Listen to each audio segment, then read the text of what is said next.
G'day, welcome to your episode of BOGAN'S Guide to Wine. Sampy doing it solo today, got no lurch. I'm out at the Pinnacles here in Cervantes, WA. If you get a chance to come out here, come check it out. It's an amazing spot, very, very trippy.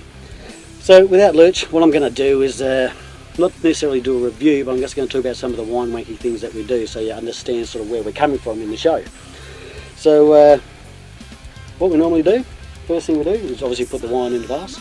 But once it's there, we have a look at the colour. So what we're doing in the colour, we're just not looking for anything wrong or right. It's just assessing it, having the visual sensation of appreciating what the wine looks like. Now, is it dark? Is it translucent? Is it sparkly? Is it a bit muddy? There's different sort of things you look for. You'll notice I'm holding it by the stem, the glass by the stem. Good little thing to get used to, get into the habit of doing, because once you start appreciating the visuals of a wine, you don't want your fingerprints all over the glass. You keep your glass nice and clean, and it helps looking at the wine, especially if you're going to have a few different ones throughout the night. Although I would recommend swapping the glass if you're going to do that. So it also makes it easy to give it a bit of a swirl. Why do we swirl? Well, there's a couple of reasons really. It makes the wine react to the oxygen, which opens it up and gives it a bit more life, and basically that's it. It gives it a bit more life, makes it jump a bit more. And also a little side effect is it coats the glass with a thin layer of the wine, which gives it what we call the legs. Now legs, they help you assess the alcohol content once you have a bit of practice. So buy a bunch of bottles, do this, and you'll get pretty good at it. So I like to say thick and gooey. This one has nice thick and gooey legs, which is an indication that it's quite alcoholic. Now, when you come to judge your alcohol levels, it's not that hard. They're generally between 10 and 15% as a rule. And the thicker they are, the more alcoholic it is. If they're very weak in insipid legs, it's going to be a lower one. A lot of whites are very weak and insipid. So this one I would assess it being about 14.5%, because they are quite thick. Looking at the back of the bottle here, 14.7. So once you get a bit of practice, and you get pretty good at it. So now we have a smell.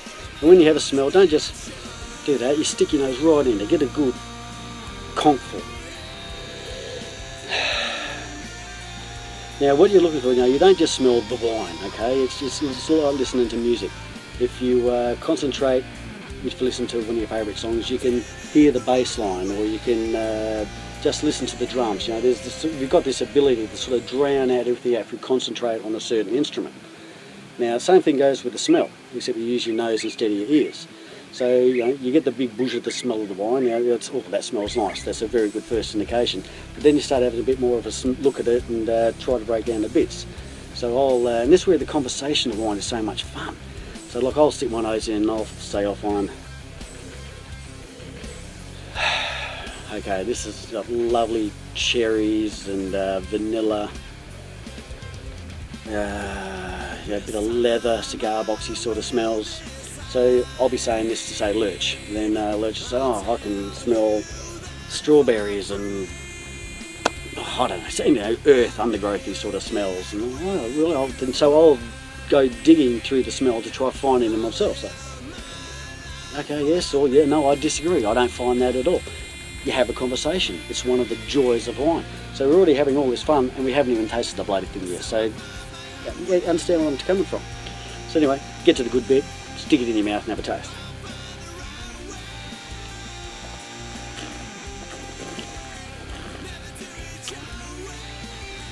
Now you would heard those noises I was making. All I'm doing there is just drawing a little bit of air over my tongue with the wine in front of it, and that just makes the wine pop a bit. Lifts it up, gives it a bit more life.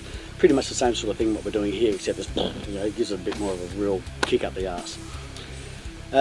So when you have your taste, try to hang on to it into your mouth for good 10-20 seconds. Let it really make your tongue completely covered.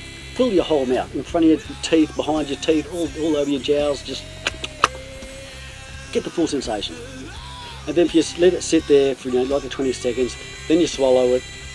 You feel it going down your gullet and into your chest, into your belly. But then you just think about what's going on in your tongue. You know, how long is your tongue reacting to it? How long can you actually taste it for? You know, it's not just like having a bit of orange juice and then the taste goes away. This, if it's good wine, it can last for ages. So you don't just chunk, chunk, chunk. You can sit on one sip and really enjoy it and take your time.